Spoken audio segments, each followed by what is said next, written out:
Yeah, of course they nerfed earning credits. Why do you think everyone's mad at Gran Turismo right now? Have you seen the Metacritic? Wait a second. Yeah, 1.6. 1.6 user score for GT7. Like I'm not too surprised, man.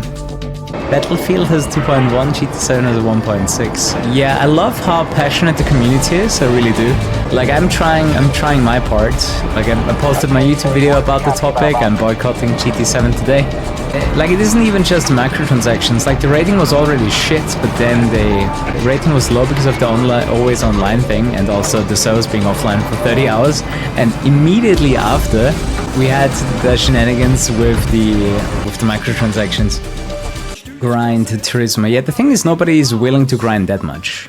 Like even people that enjoy grinding like Black Panther now spoke against everything that's going on with Gran Turismo, which is amazing. Like every single person has to riot to make the message as clear as possible, and honestly community score being the lowest in all of Sony games is definitely a good start. Then we have a bunch of content creators speaking out against it in videos or social posts. Like it's already good. You know what I like about this game? The environment definitely looks better. GT7 can't do environments. Like Gran Turismo was never good at doing environments. They always over-focused on the cars, which is good if you just want to see good cars. If that's all you care about, you're perfectly happy.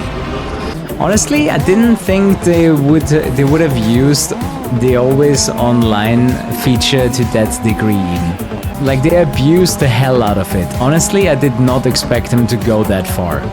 You know, the always online feature was necessary in order to have like a shared used car market and legendary car market. Like the idea that, okay, some cars are rare, there's only a limited quantity of them, and you have to play in order to earn them, made sense to me. You know, that's why I need always online. But the way they used it by just ruining the economy to bully you into buying microtransactions, I didn't see that coming. Yeah, honestly, at this point, just get GT4 and play it on the emulator. I mean, both parties are to blame. The people that buy those horrendously expensive microtransactions, but also the publishers to introduce that into the gameplay in the first place. Right? Like if the developers don't allow for any kind of microtransactions in their games, because the publisher said we don't need that, then it's perfectly fine. Then there's no such thing as whales buying all the cars. So primarily the provider of said microtransactions is to blame, and secondarily the people that actually buy the microtransactions. Yeah, exactly, like that was their strategy all along. That is what makes me so mad. Like they made a great game, gave a version without microtransaction to all the reviewers, so all the reviewers were like, man, the game's amazing. And then they introduced microtransactions, and because they probably didn't make enough microtransaction sales as they thought they would, they actually introduced a nerf to all the payouts to bully people even more into buying microtransactions. Like the entire process is so dirty, man. Like I've seen it with a lot of other games, but I just didn't expect that to happen to Gran Turismo. Honestly, I would have seen that happen to Need for Speed before it happens to Gran Turismo, honestly. So for everyone that is as fed up as I am, I'm doing what I usually do when I'm upset with modern games. I start the racing marathon and I play the games from the past that I really enjoy. Need for Speeds, Burnouts, Split Second, Blurs, driver games, all of the good stuff. Flat Out.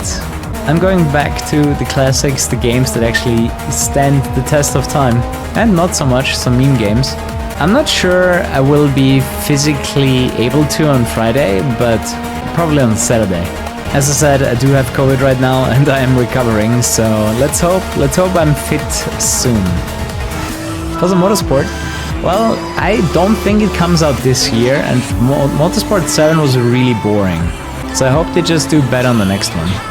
Like they knew they fucked up with the last Forza Motorsport, they don't even sell the game anymore. Like that's how little money Forza Motorsport 7 was creating, that they actually stopped the licensing. Like they stopped buying the extension of the license. Yeah, boycotting GT7 for now. Honestly, GT7, I'm probably gonna come back when they patch the game into a better state. Honestly, once you're done with all of the cafe, the only thing you can really do is grab all the gold medals, which I was doing, and then 2 track experience golds away from like 100% golds. After that, the only thing that's really left is grinding, which is not fun at all, and GT Sport, if you want to play online. You know what's cool about the career mode? Like, I haven't even driven a lot of these events yet. Like, those are all new racing tracks for me. You actually get to enjoy even more of the game outside of the story mode. I mean, on the other hand, it's kind of cool that you get extra content in the career, but I feel like they could have buffed up the story mode some more. Like, I couldn't recommend Grid 2019 because it's just too boring. This fixes most of the issues that I had with Grid 2019. Yeah, of course GT is still a good game, but they're maliciously trying to monetize the game. I'm just not okay with that in the slightest. Like, I have to stand up against that. Like, I'm finally in the position where my opinion is heard. And, you know, I can say this is not okay, this should not be the case. Yeah, I'm in the fortunate position that I don't work directly for Sony, and I have the freedom of speech, so I'm using it. Great challenges. Oh, that's kind of cool because they actually give you cars for this. Yo, that is a Pikes Peak Time Attack Skyline. What is this spoiler? I love it. I wanted some GDM with an extra portion of Wang. This is extreme downforce. Dude, this guy's just big everything. Have you seen the front wing? Holy shit. The front wing is just as big as the rear. GT7 or Grid Legends? Man, at this point, I cannot recommend GT7 until they fix their issues. It's a good game, but I can't recommend it. I much rather recommend this one. Like, this game is not gonna ask me for my credit card every single time I look into a car lot. That is true. Like, this game should have just released on a different date. Like, it's so silly that they released it around GT7. This game would have done a lot better, either releasing earlier or later. GT40 that doesn't cost you $1 million, insane. Actually, it's $4 million in Gran Turismo.